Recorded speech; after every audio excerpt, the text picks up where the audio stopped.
Salam, berkat hari ini akan kita renungkan bersama-sama. Saya Pendeta Yulentina dari Jemaat GKI Langkai. Kita akan bersama-sama merenungkan kebenaran firman Tuhan. Saya ambil dari kitab Daniel pasal 1 ayat 1 sampai 20.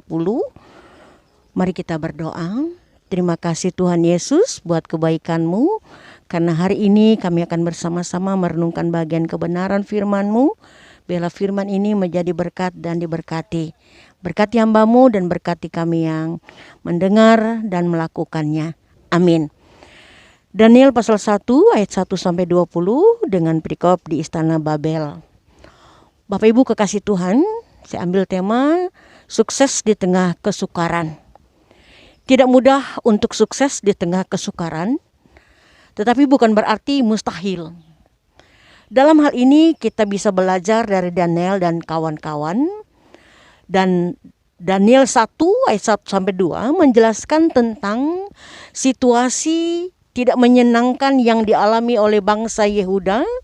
Mereka dikuasai oleh bangsa Babel. Status dikuasai ini menimbulkan kesukaran-kesukaran di dalam hidup mereka. Hak mereka menjadi berkurang. Mereka juga dipaksa memberi upeti dan tentu masih ada kesukaran yang lain. Apa boleh dikata? Itulah situasi yang harus mereka hadapi. Tentu kita tidak berharap mengalami kesukaran di tahun-tahun yang telah kita lewati. Namun apabila tidak bisa dihindarkan, kita harus rela menerimanya. Daniel pasal 1 ayat 3 hingga ayat 7 menjelaskan tentang adanya kesempatan untuk maju di tengah bahaya pengkafiran. Kesempatan yang diterima Daniel dan kawan-kawan adalah belajar di tulisan dan bahasa orang Kasdim.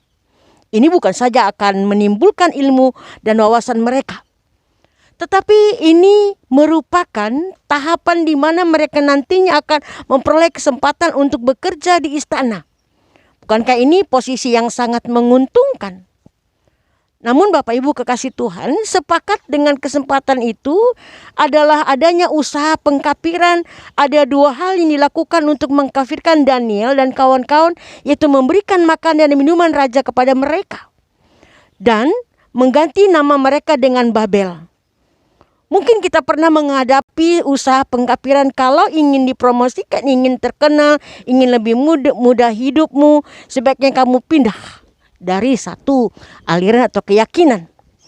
Nah, bukan tidak mungkin hal semacam ini akan semakin gencar dilakukan di tahun-tahun kehidupan kita.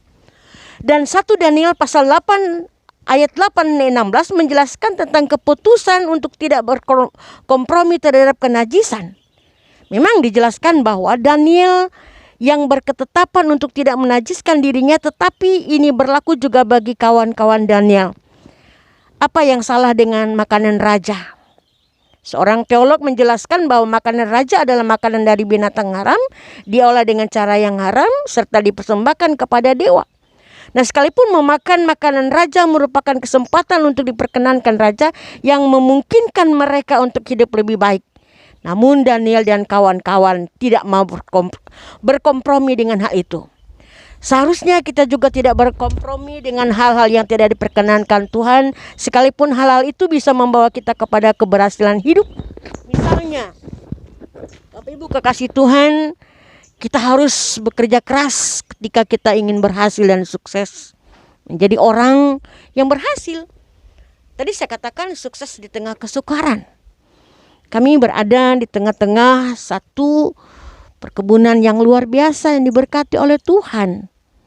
Daniel 1:17-20 menjelaskan tentang keberhasilan Daniel dan kawan-kawan. Dikatakan bahwa Daniel dan kawan-kawan melebihi orang-orang yang juga dipersiapkan untuk bekerja bagi raja. Bahkan mereka 10 kali lebih cerdas dari semua orang berilmu dan semua ahli yang ada di kerajaan itu. Ini yang membuat mereka mendapatkan kedudukan tinggi. Semua ini tidak lepas dari berkat Tuhan kepada mereka. Nah, Bapak Ibu, sebab mereka telah memutuskan untuk hidup suci di hadapan Tuhan. Apapun keadaannya, kita pun harus hidup suci sehingga Tuhan berkenan kepada kita dan memberikan kesuksesan kepada kita secara khusus di tahun-tahun yang akan kita lewati. Apalagi pada saat ini kita masih menghadapi situasi corona yang mungkin boleh dikatakan kita tidak tahu kapan akan berlalu dan berakhir. Tapi satu keberhasilan yang dimiliki, yang dicapai oleh keluarga di tempat ini luar biasa Bapak Ibu yang dikasihi Tuhan. Ternyata corona mengajar kita kesuksesan di tengah kesukaran. Walaupun COVID-19 ada banyak hal-hal yang boleh dikatakan kita alami dengan keterpurukan ekonomi, keadaan-keadaan yang terjadi.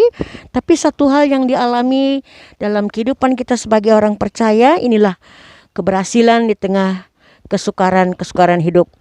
Untuk meraih kesuksesan tidak perlu menjadi sama dengan orang dunia, dengan cara-cara mereka yang duniawi.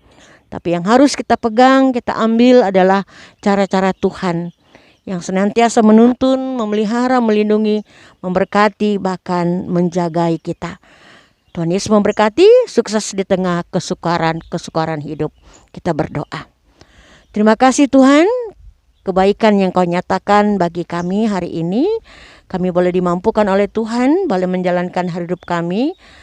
Hampir 1 bulan Mei kami boleh lewati, kami boleh menang dalam setiap perkara-perkara hidup.